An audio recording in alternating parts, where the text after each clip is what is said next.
ഈ സിസ്റ്ററിൻ്റെ പേര് ഷീജ സുർജിത്ത് എന്നാണ്. തേക്കുമൂട് എന്ന സ്ഥലത്തു നിന്നാണ് ഈ സിസ്റ്റർ കടന്നു വരുന്നത്. ഈ സിസ്റ്റർ നമ്മളോട് സാക്ഷ്യപ്പെടുത്തുന്നത്, അതായത് 18 വർഷമായിട്ടുണ്ടായിരുന്ന അലർജി മാറിപ്പോയെന്നൊരു അത്ഭുത സാക്ഷ്യമാണ് സിസ്റ്ററിന് പറയാനുള്ളത്.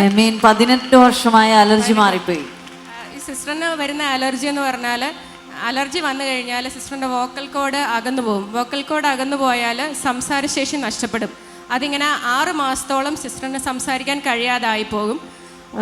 അപ്പം നമ്മുടെ ചർച്ചിൽ വരുന്നത് വരെ സിസ്റ്ററിന് അങ്ങനെയായിരുന്നു. ഏകദേശം 17-ാം വയസ്സ് മുതൽ സിസ്റ്ററിന് ഈ പ്രശ്നമുണ്ട്. ചർച്ചിൽ വന്ന ബ്രദറിനെ കണ്ട് പ്രാർത്ഥിച്ചു. അന്ന് മുതൽ പറയാവോ അലർജി എന്തുകൊണ്ടാണ് ഉണ്ടാകുന്നതെന്ന് അറിയാവോ? ആൻജിയോഎഡീമ എന്നുള്ള അലർജിയാണ് ഉണ്ടാകുന്നത്. അപ്പോൾ അത് ഇന്നർ ഓർഗൻസ് എല്ലാം നീരടിച്ചു പോകുന്ന ഒരവസ്ഥയാണ്. അപ്പോൾ ഹാർട്ട്, ലങ്സ് എല്ലാം നീരടിക്കും. അപ്പോൾ അതുപോലെ തന്നെ തൊണ്ടയ്ക്കും പ്രശ്നമുണ്ട്. അപ്പോൾ ആ നീര് വന്നു തുടങ്ങുന്ന സമയത്ത് തന്നെ വോക്കൽ കോഡ് അകന്നു പോവുകയും അത് തിരിച്ചു കിട്ടാതിരിക്കുകയും, അപ്പോൾ ഇനി ഒരിക്കൽ കൂടെ അങ്ങനെ സംഭവിച്ചാൽ ശബ്ദം തിരിച്ചു കിട്ടില്ല എന്ന് ഡോക്ടേഴ്സ് പറഞ്ഞിട്ടുണ്ട്. എനിക്ക് അലർജി ഉള്ളത് കാരണം, മെഡിസിൻസൊക്കെ അലർജിയാണ്. അലർജി ഉള്ള കാരണം ഒരു സർജറിയെക്കുറിച്ച് ചിന്തിക്കാൻ പോലും പറ്റത്തില്ല. അപ്പോൾ എന്ത് ചെയ്യുമെന്ന് ഭാരപ്പെട്ടിരുന്ന സമയത്താണ് ആദ്യമായിട്ട് ഈ ചർച്ചിൽ വരുന്നതും. ബ്രദറ്, ഞാൻ ഈ വിഷയം പറഞ്ഞില്ലായിരുന്നു, പക്ഷെ ബ്രദറ് അന്ന് തന്നെ പ്രാർത്ഥിച്ചു. അതിനുശേഷം ഞങ്ങൾ ശ്രദ്ധിക്കാതിരുന്നു. ഈ അടുത്ത കാലം വരെയും എനിക്ക് ശബ്ദം നഷ്ടപ്പെട്ടു പോയിട്ടേ ഇല്ല. ആദ്യമായിട്ട് ഈ ആൻറ്റി ചർച്ചിൽ വരുന്ന ഇപ്പം ഒത്തിരി നാളായില്ലേ ചർച്ചിൽ? എത്ര വർഷമായി? 8 വർഷമായി. 8 വർഷമായി. ഇപ്പം 8 വർഷത്തിന് മുൻപാണ് ഇത് ഉണ്ടായത്. അതിന് ശേഷം ഇതുവരെ ഉണ്ടായിട്ടില്ല. ഉണ്ടായിട്ടില്ല. ഹല്ലേലൂയ.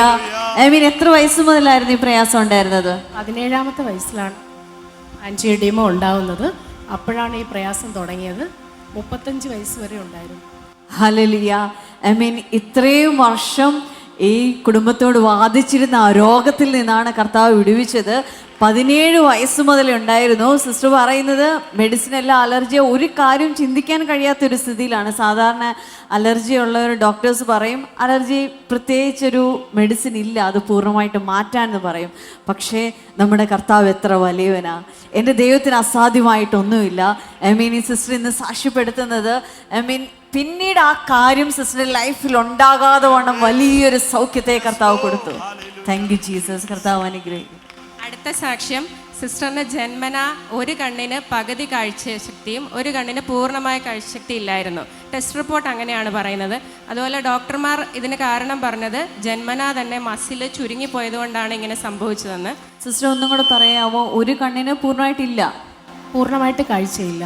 എല്ലാ ടെസ്റ്റുകളിലും ഇപ്പോഴും തെളിവ് അങ്ങനെയാണ്, കാഴ്ചയില്ല. ഞാൻ കണ്ണാട ഉപയോഗിക്കുന്നില്ല. ജോൺ ബ്രദർ പ്രാർത്ഥിച്ചു. അതിനുശേഷം ഞാൻ ബൈബിൾ പോലും വായിക്കുന്നത് കണ്ണട ഇല്ലാതെയാണ്.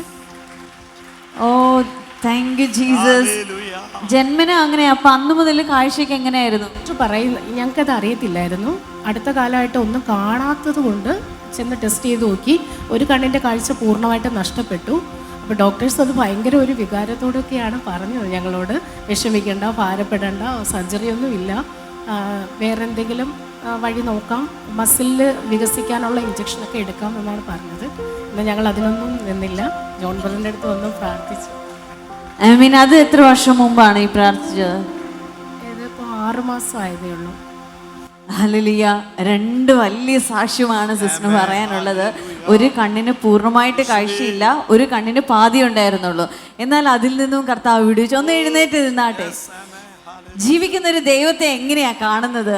ഇതിലൂടെയൊക്കെയാ നമ്മൾ കാണുന്നത്, കർത്താവ് അത്ഭുതം ചെയ്യുന്നതിലൂടെ. ഹല്ലേലൂയ. ഒന്ന് കരങ്ങളെ അടിച്ച് കർത്താവിനെ ഒന്ന് സ്തുതിച്ചാട്ടെ. ആരും സഹായിക്കാനില്ലാത്തവർക്ക്, അല്ലെങ്കിൽ ഇല്ല എന്ന് പറയുന്ന സാഹചര്യങ്ങളിൽ, ഇല്ല എന്ന് പറയുന്ന പ്രശ്നങ്ങളിൽ എനിക്കൊരു സഹായകനുണ്ട്. എനിക്കൊരു സഹായകനുണ്ട്. അവൻ എനിക്ക് മതിയായതാണ്. പരിഹാരമില്ല എന്ന് പറയുന്ന സകലത്തിനും എന്റെ ദൈവം മതിയായവനാണ്. കരങ്ങളെ അടിച്ച് ദൈവത്തെ സ്തുതിച്ചാട്ടെ. കർത്താവ് ചെയ്തതിനായി സ്തോത്രം അപ്പാ, സ്തോത്രം അപ്പാ. Thank you Jesus. ആമേൻ.